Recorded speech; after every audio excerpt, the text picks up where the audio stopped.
So now we are on to some of the problems of utilitarianism. We covered, right, what's appealing about utilitarianism. It's very flexible, right? It's not dogmatic. It seems obvious that anytime you make a rule like thou shalt not kill, it doesn't take too much effort to think of counterexamples, right? What about in self-defense? What if I could save a million lives and so on, right?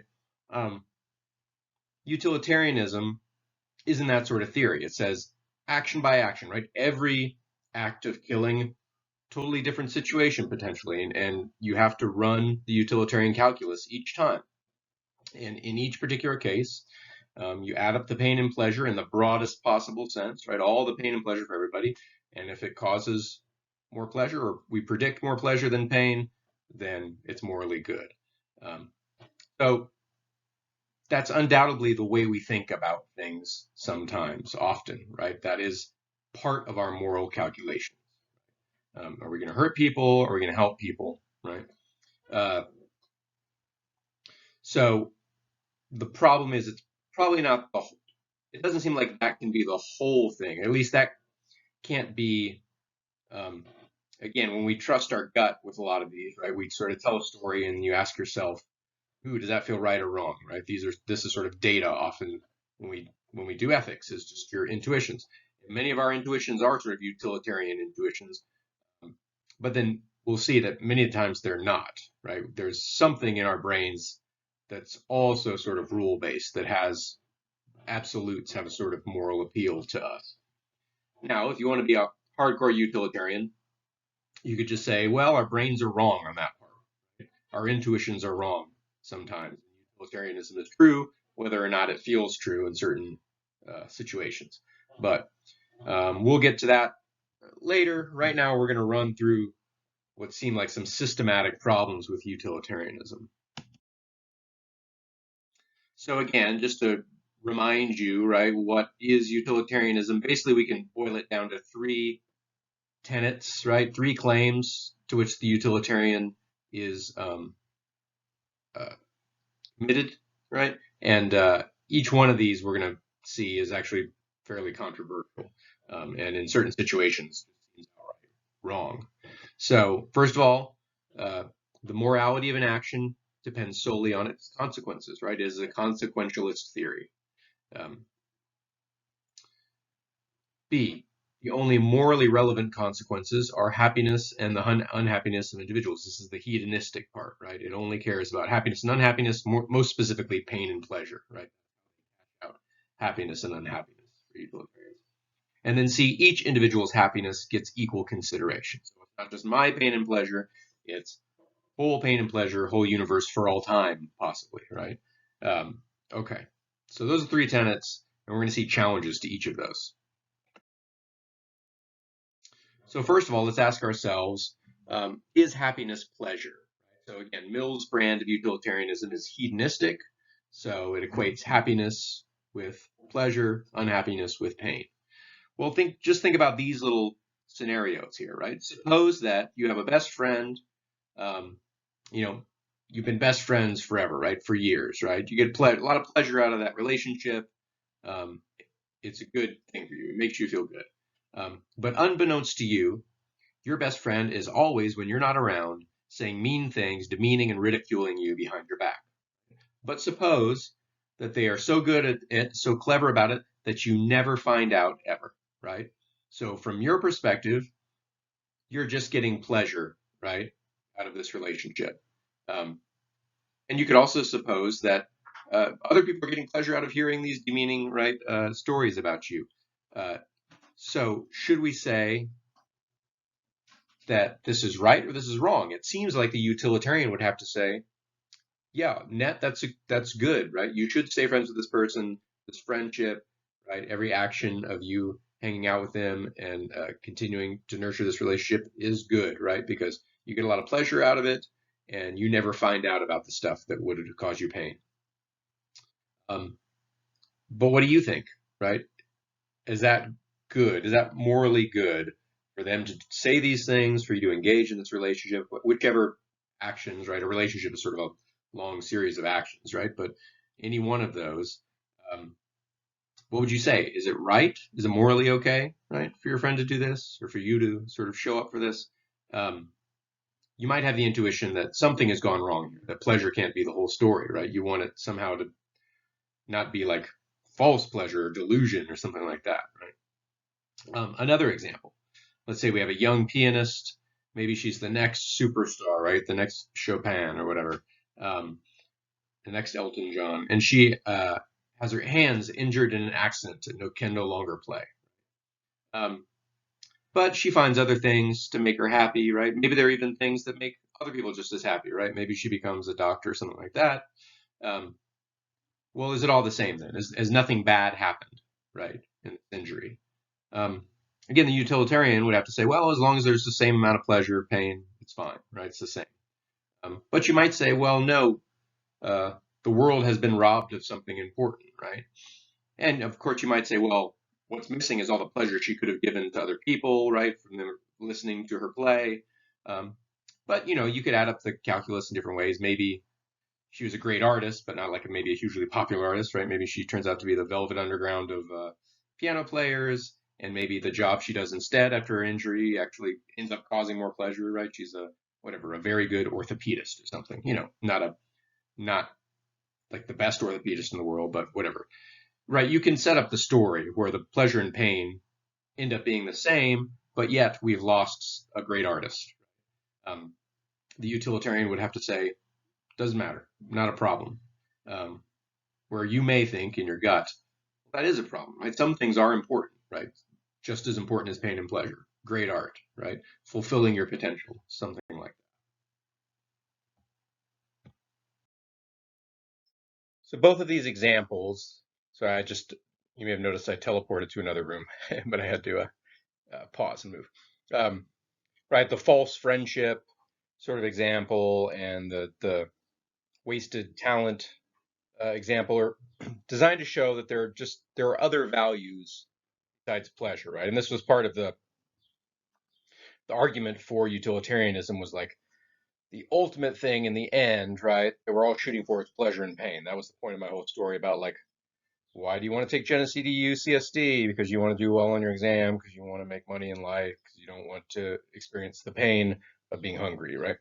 Um, and what these examples are meant to show is like, yeah, maybe pain and pleasure are ultimate, maybe not the ultimate value, right? Maybe there's other super important values too, and you have to say which is more important, right? In certain situations, we think real friendship, not just sort of like false friendship, is important.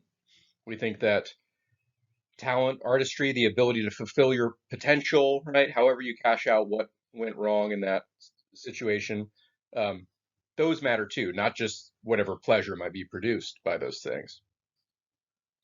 Now, those can still be consequences, right? So you could still be a consequentialist without being a hedonistic one, right? So um, if we do something and one of the consequences is a good friendship, and we think a good friendship is a good in itself, then that can be a consequence, and we can judge something as good on the basis of those good consequences. You can make a list, if you like, of all the various values besides pain and pleasure that we care about. Sometimes these are summed up as preference satisfaction, right? So maybe you have a preference, right, to become a great artist, even if in the end there's more pain involved than pleasure, right, or something like that. If that's your preference, then that's what counts. So, I mean, you even have, if you go back to the Greeks, right, back to Aristotle, um, he did not consider happiness to be equal to pleasure, right? It was something more along the lines. It was the Greek term was eudaimonia, right? And people sometimes translate it as something like thriving, right? It's just sort of fulfilling your purpose, doing what you are good at well. Um, Aristotle even thought you could be made unhappy after you die, right? If something bad happens to your children or something like that. So very sort of different sense of happiness there. To say there's lots of options, right?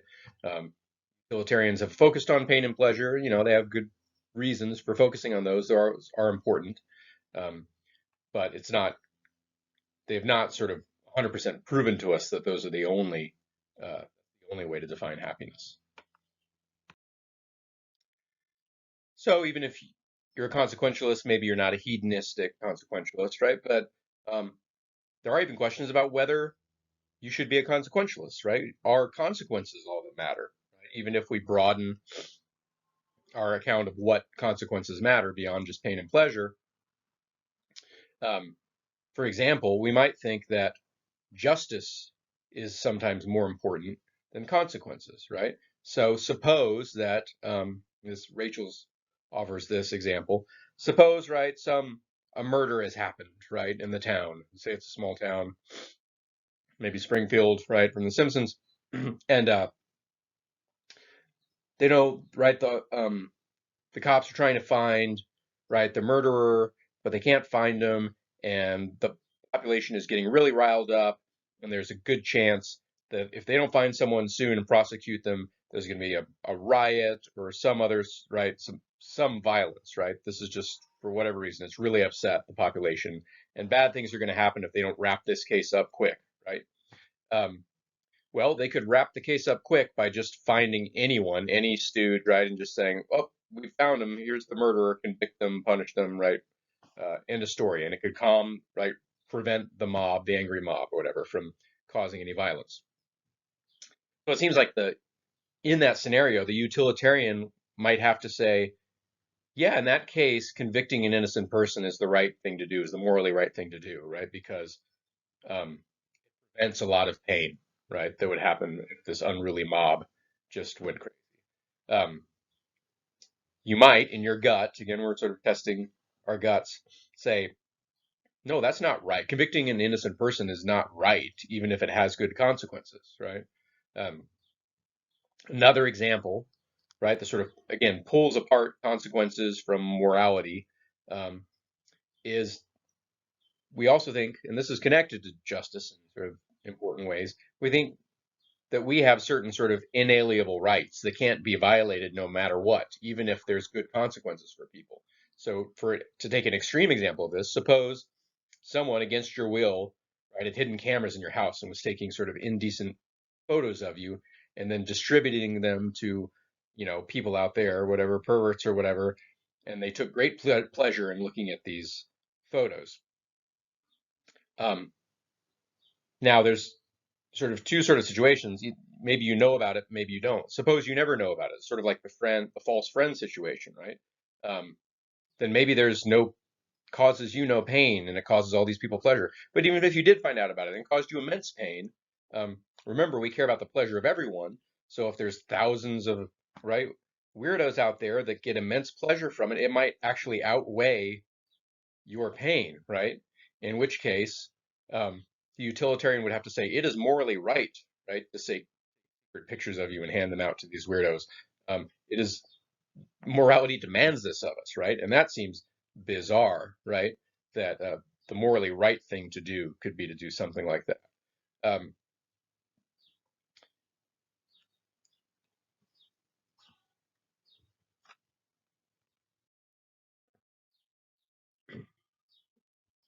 Um, there's sort of a running theme in these two examples, right? Which is this thing about utilitarianism where the whole world's happiness, right, matters, means you end up with a sort of tyranny of the majority, right? Um, it's going to make it a majority rules sort of enterprise, morality, utilitarianism view. Anything is morally good so long as it gives a majority of people, right, the most pleasure. Um, and when you put it like that, it kind of seems obvious what the flaw is, right?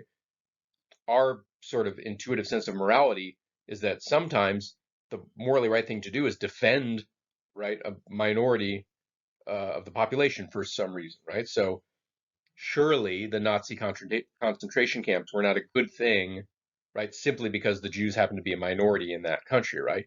Even if it did give the majority of Germans some deal of pleasure for some reason, right?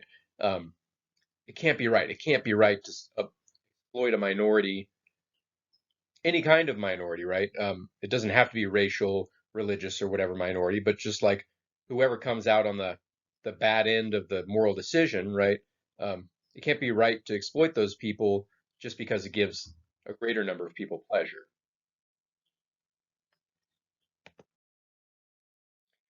Another issue with only focusing on consequences is that it's inherently sort of forward looking, right? Just temporally, right? So, for example, suppose that you promise to meet a friend for coffee, right? Or promise to help them move or something like that. You make some sort of promise. And then at the last minute, the time comes to actually sort of fulfill that promise, to make good on it. And you run your utilitarian calculus. And it turns out that actually, if you blew your friend off, got a little more work done today, it turns out that that would cause more happiness overall, right? Maybe the work you need to do is semi-important, right? And could sort of like in turn cause pleasure for some other people. And of course, it's going to cause pain to your friend to have that promise broken and so on. Um, but all the utilitarian cares about at any point in time is let's add up the pain and pleasure, right? Promises mean nothing to a utilitarian. There is no value in fulfilling a promise, right? No inherent value apart from the pain and pleasure in fulfilling a promise later that you made earlier, right? Um, so, is that bad? Do you think promises have some moral weight, regardless, independent of the pain and pleasure involved, right? If you do, that's going to be a problem for utilitarianism, right? Um, and again, the issue here is that the promise is in the past, so whatever your action is now after the promise is made, that promise can't be a consequence. It will never matter for the utilitarian calculus. Essentially forward looking. So anything that's backwards looking that we care about morally won't matter for the utilitarian. Um, this has implications for punishment, right? So for the utilitarian, um, punishment is never retributive, right? So if someone, uh, right, commits murder or so on, right, or violence or something like that, when we catch them and now we have to decide what to do with this person who has committed this bad deed, um, our sort of natural intuitive sense is like, in some sense, we're doing like we're punishing them for the bad thing they did. It's sort of eye for an eye, right? You cause violence to someone, and so we're going to take away something that you love. Usually these days, it's locking them up in prison, right, and taking away sort of their freedom. Um, for the utilitarianism, uh, punishment, if there is to be any punishment, it has nothing to do with sort of making up for the past wrongs. It's only looking forward to like how much pain and pleasure will be caused. Now, it might turn out that locking up the person is a good idea. If they have a tendency to be violent and we can predict they will continue to be violent and continue to cause pain for people, then it might make sense to lock them up, right? That will prevent some pain. But nothing about that utilitarian decision to lock them up has to do with making making the score even from the bad things they did in the past. Utilitarianism doesn't look to the past at all. Another important tenet, one of the three from the beginning of the lecture of utilitarianism, was that everyone's happiness counts equally, right? Everyone's pain, everyone's pleasure counts equally. And that sounds admirable at first, right? Yeah, of course, it's selfish and immoral to only care about my own pain and pleasure, or to only care about the pain and pleasure of some particular group, right? Some religious group or racial group or other, only my friends or something like that. Everyone counts, right? That's a good thing about utilitarianism. Um, but in practice, it may be so good as to sort of be overly demanding or impossible, right? So, for example, um, maybe I feel like seeing a movie today, right? Um, normally, we wouldn't think of that as a very weighty moral decision, right? Um, but with utilitarianism, with any action, you ask yourself, well, am I causing more pleasure or pain, right, with this action? Um, and it certainly will cause me pleasure to see the movie. That's why I want to go. It'll be fun for me. But I also have to think about what else I could do with that money, right? So if it costs me, 12 bucks, 15 bucks, 20 bucks to go see a movie and have a snack or something, if that amount of money, right, someone on the other side of the world is starving and $20 could be the difference between them eating, right, that week or not, um, it seems clear that whatever pleasure I get from the movie, they would get much more pleasure from not starving, right? Um, so utilitarianism would say, in this moment, right, I which action should I choose? The one where I spend my money on a movie or where I spend my money giving it to a charitable organization that can feed that person. I get the most worldwide pleasure is created, right, by feeding the starving person on the other side of the world. And that's going to be the case every time I want to get a movie, right? Or have a latte, or have a nice meal out, or buy myself a shirt, right? Um, it seems like a whole lot of your normal everyday routine is going to end up immoral, right? Um, buy some nice jeans, nope, right? Go to the gym instead of using that time to build houses for the poor, wrong, right? Buy your partner a present, right? Instead of giving that money to the poor, wrong. Uh, Turns out to be a very, very demanding to always be thinking of, right, increasing worldwide pleasure with every action.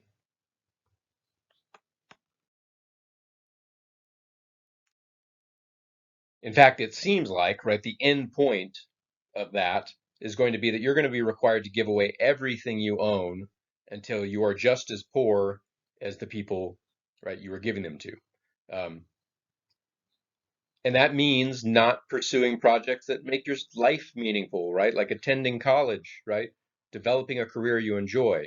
At every moment, you have to add up, well, it's a lot of money to attend a college, and I can certainly generate, some happiness and fulfillment for myself and those people around me, and I can even do something useful in my career that will make other people happy. But unless, right, you're doing something that makes a lot of people happy, more than, um, right, could be made happy by giving all that tuition money, right, to the poor, and imagine all like the people that could be saved from starvation and how much happiness, right, differential is involved from like going from starving to not starving, right? Um, it's going to be hard to say. This seems like there'll probably be few instances where it's morally okay to go to college. Uh, well, that seems like asking us for a lot, right? Um, it may like seem in your gut like, look, I want to be a good person, but really, is that what's required of me? Is to be just basically like Jesus Christ or something like totally like ascetic, owning nothing, giving everything to the poor? That seems to be like that's what utilitarianism would demand.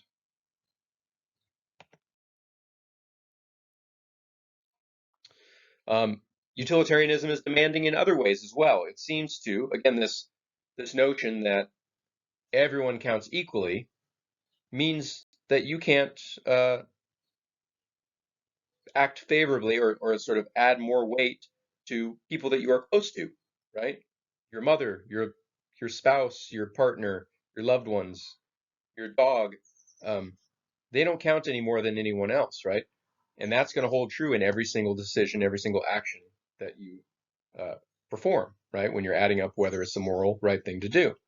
Um, so you may, I think almost everyone in the world now is familiar with the trolley problem. But if you're not, here's the basic structure of it, right? So you imagine that there's a trolley running down a track, and you can see from your standpoint. So in that little picture, you're the person standing next to the lever, right? And you're looking, there's a split in the track, right? So at the moment, the way the track is set up, the trolley is headed towards hitting these five people that are somehow tied down or for whatever reason can't get off the track, right? Now you have the option to pull that lever. It would, right, change the direction of the trolley, and instead it would hit on the other track. There's still people tied, but there's only one person tied, right? So it would hit that one person, kill that one person instead of five. And the question is, should you pull the lever? And typically people say, yes, I should pull the lever, right? It makes sense to kill one to save many, right? Um, so let's suppose that that's true and that is the right moral decision, and suppose that utilitarianism is getting it right in that instance, right? Um, well, according to utilitarianism, um, if it's right to pull the lever and kill the one, in that case, it's also right to pull the lever and kill the one if that person is your parent or your child, right? Someone very important to you. Um, how do you feel about that, right? Does morality demand that you must sacrifice even, right, your closest loved ones for the greater good? Is that even consistent with human psychology to be able to do that, right? Now, the moral thing to do doesn't necessarily have to be physically, psychologically possible for you, um, I guess. This is actually sort of a important question in philosophy, right? Um, does ought entail can, right? If you ought to do something, does it have to be something that you're able to do? So, anyways, it seems, you know, as we'll see, um, well, we'll see shortly. So I'll save it till then.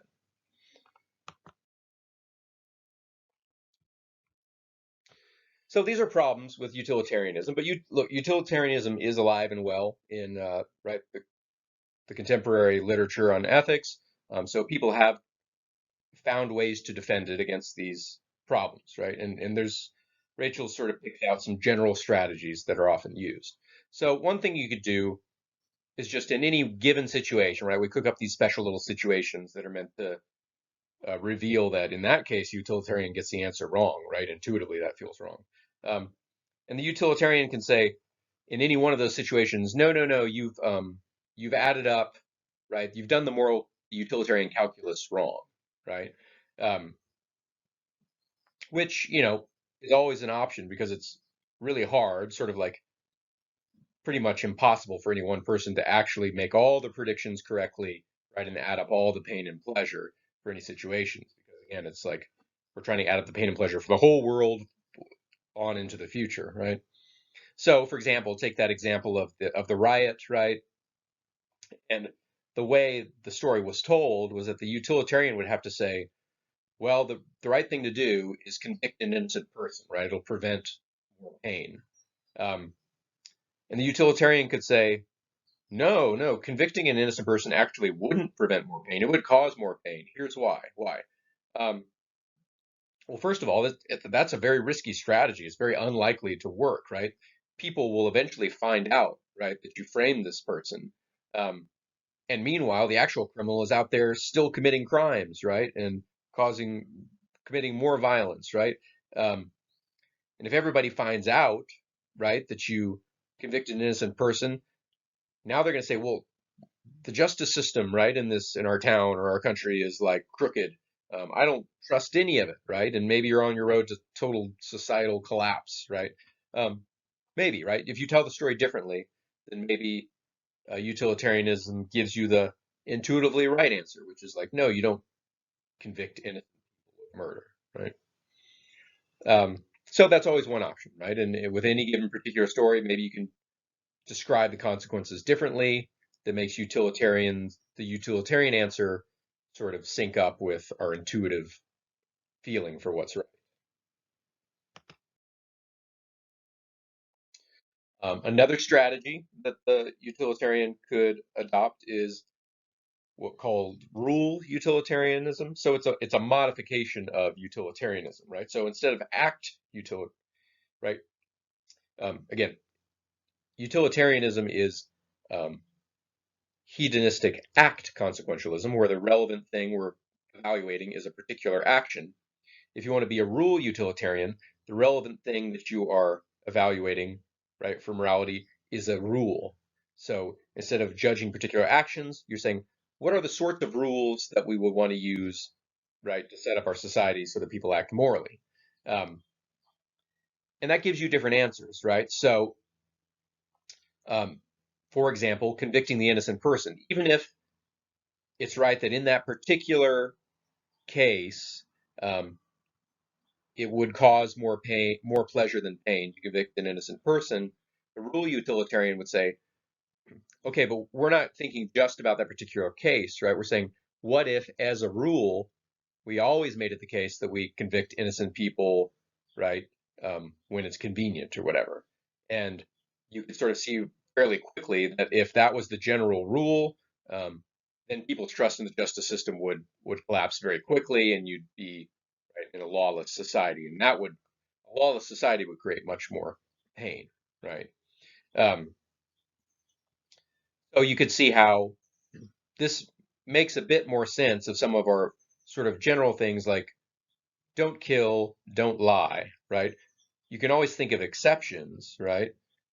But if you're a rule utilitarian, you say, sure, there are exceptions, but we're looking at the overall pleasure and pain of an overall society that follows these rules in general, right?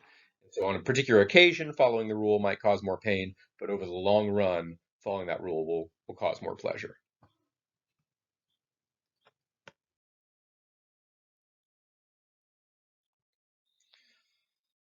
Okay, but there certainly will be exceptions, right? So what do we do? So this is the essential tension, right? Sort of rule-based morality, which we'll get more into in the next week, and this utilitarian sort of like very flexible case-by-case morality, right? Case by case, you get sort of like if you're just judging pain and pleasure and consequences, you get some weird results, right? Where it's okay to convict innocent people. Um, but if you stick with rules, then you always have this worry about, well, in some cases, we need to make an exception, right? What about killing in self-defense? So, like, for example, you're in Nazi Germany, right? And you're hiding a Jewish friend, right? And you're back in the 1940s, you're living in Germany. You have a Jewish friend you want to trying to save their life, and you've got them hiding in your basement, right? And then the Nazi SS shows up at your door, knocks on the door, says, are you hiding anyone in your house? Um, so the question is, should you lie, right? And let's say you're a rule utilitarian and you think the overall best rule for your society is don't lie, right? In general, if people tell the truth, that's going to have the best consequences. If everyone lied all the time, again, society collapses, right? So what do, right? You're a rule utilitarian. Um, you might say exceptions are okay, right? In this case, I'm going to lie, say no, I'm not hiding anyone, and potentially save a life, right? Um, but if you're making exceptions, on particular cases, you've just become an act utilitarian again, right? You're back to running the moral calculus in every situation, and then you have situations where the right thing to do is convict an innocent person, right? So you can't really be a rule utilitarian and also allow for exceptions, right? Um, Now, you might formulate your rule itself in order to allow for exceptions. So maybe you think, as a rule utilitarian, the best rule to have is never lie unless it could prevent some terrible evil, right? Um, okay, you can do that, um, but in the end, there's no difference, right? On a case by case basis, you're going to come up with the same judgment as an act utilitarian, right? You're still going to convict an innocent person, again, because it's preventing some terrible evil, right? Um, or they could, number three, you could just insist, yeah, once we have the rules, you never break them, right? Um, And then at this point, maybe that's the best option, right? You could still, in principle, be a utilitarian. You could say, the reason we have these rules is for utilitarian reasons. But again, in practice, um, you don't look much like a utilitarian. You would be indistinguishable from a deontologist, which is what we'll study next, someone who believes in strict rules, right? Um, and you've lost all the flexibility that was supposed to be a good thing about utilitarianism, right? You seem totally insensitive to consequences. All of a sudden, consequences don't matter. So it's a weird form of utilitarianism where it sort of gives up on everything that made utilitarianism distinctive and interesting and good in some way.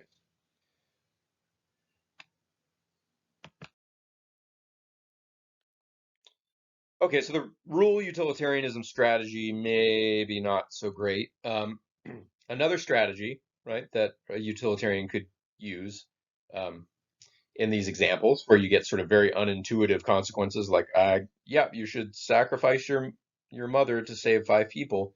Um, you can simply, what we say, bite the bullet in sort of philosophical argumentation terms, which is to say, yes, this is unintuitive and it may rub you the wrong way, but it's the truth, right? Um, your common sense intuitions are just wrong in this case, right? Um, so if you're pursuing that strategy, the bite the bullet strategy, you're usually on the hook to try to make it convince someone why, even though it feels um, right, feels wrong, nonetheless, this is the right way to go, right? So there's a few ways that you might um, argue that uh, even though it feels wrong to sacrifice your mother, it is the right thing to do. So first of all, you might argue that, look, all values have a utilitarian basis, right? So if you want to say, for example, that utilitarianism is wrong because it entails that it's okay to break promises if it creates good consequences, the utilitarian can say, look, the only reason you ever cared about promises in the first place was because it tended to create good consequences, right? Um, all of your values that you think are like equal to, right, utilitarian values and that sometimes conflict with them, actually the only reason you ever hold those values is because ultimately because of utilitarian, because at bottom you believe in utilitarianism. You you believe it's wrong to lie because you've noticed that lying has bad consequences on the whole, something like that, right? Second way you could sort of defend the strategy of biting the bullet, even though it feels unintuitive, is just to say, look, yeah, intuitions are wrong sometimes, right? We're cooking up these very specific weird scenarios, right? Um, and you can't trust your intuitions in those weird cases, right? Um, yeah, most of the time, keeping promises had good consequences, and that's why keeping promises feels right to you, right? Because you're used to it being the right thing to do. Um, but just because your sort of intuitions have been trained by habit doesn't mean that they're going to get it right in a very special, sort of weird circumstance where it turns out that keeping your promise is the wrong thing to do, right? So your gut is maybe a little dumber than, right, your mind doing the utilitarian calculus is sort of that response. Um, and then a third option is just to say, look, um, you're just when you feel like utilitarianism is getting the wrong answer, you're just focusing on the wrong thing, right? Um, sure, we convicted an innocent person, right? And that feels bad to you because for whatever reason that's more salient and you're like sort of paying attention to it. But again, the point was look at all of the suffering we can avoid, right? By convicting that one person. That's just as important, right? Basically digging in your heels and saying, yeah, everyone counts all the time, right? Don't be so selfish, right? Don't be so selfish about your mom or your loved ones, your close people. That person on the other side of the world is just as valuable, just as much a human being as you or your loved ones, right?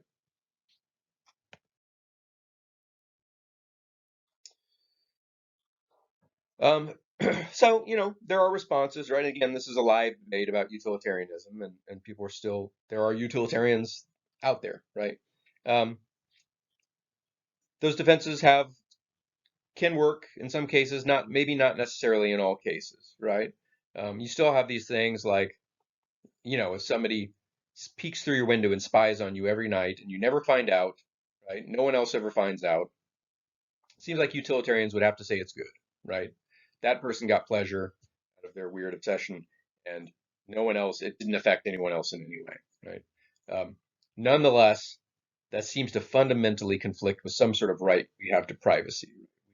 And our intuition is yeah, we have these certain rights, among them a right to privacy, and that holds regardless of whether it gives other people pleasure to violate it, right?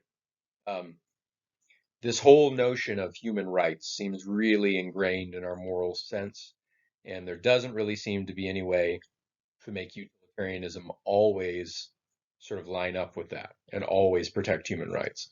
So we're going to get more into that when we talk about the ontology.